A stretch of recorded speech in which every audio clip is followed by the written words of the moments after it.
Welcome back. I'm Brooke Baldwin. And, you know, for a lot of us, our cell phones are a lifeline. You pay for yours. You should be able to use it anytime you need to, right? Well, for subway riders in the San Francisco Bay Area, it's getting a little bit more complicated than that. They were going to take the very tool that we put in place, this tool, the mobile phone service, a safety tool, they're going to turn it around and use it against our customers. So they took this mobile phone service, a tool for safety, and used it against our customers to try to violate their constitutional rights to safety. Some sort of emergency happens, right, where you have your cell phone. In the case of an emergency, you pick it up to try to dial 911, and you can't because BART has blacked out the cell service.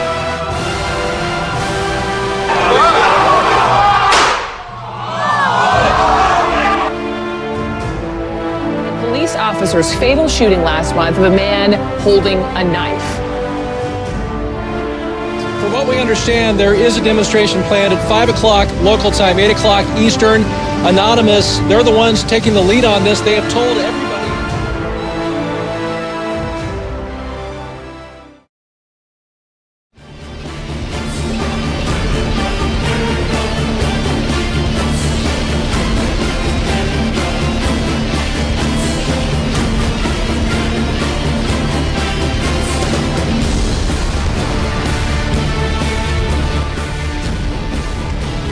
To the members of the press and BART, we are anonymous. Over the past 2 weeks we have proven that we stand by what we believe and that we do act upon our promises.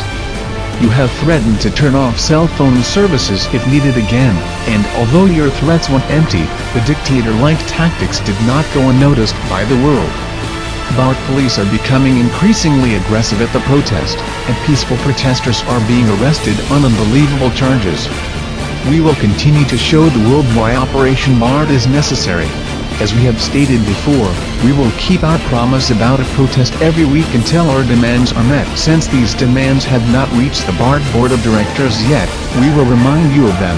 Our demands are as follows. Fire Linton Johnson and BART Chief Kenton Rainey. Mandate new training for all BART officers. Publicly apologize to the people for shutting down cell phone services. Disarm the BART police of their guns. Reopen the investigation of the killing of Charles Hill. Not only will these demands make the public feel more safe riding the BART system, but it will also ensure that BART is taking active steps to correcting its mistakes. So now that we have made ourselves clear, we will continue with Operation BART every week until our demands are met. We will see you again next Monday, the 29th, outside the Civic Center station at 5 p.m. We are anonymous. We are Legion. We do not forgive. We do not forget. Expect us.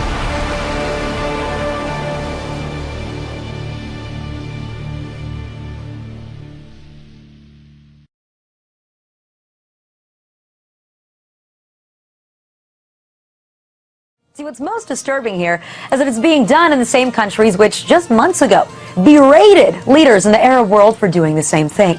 When Egypt or Tunisia shut down social media as their people were rising up, it was considered an affront to democracy. Our Secretary of State gave speeches, launched initiatives worth millions of dollars to create programs for those dissidents to be able to circumvent the restrictions put in place by authoritative leaders. The freedom to communicate, to organize on the internet, those were spoken about as universal rights. And yet when people use the exact same tools to either organize for riots in the UK or for peaceful protests like they did in San Francisco, suddenly the same tactics those dictators used, those became okay.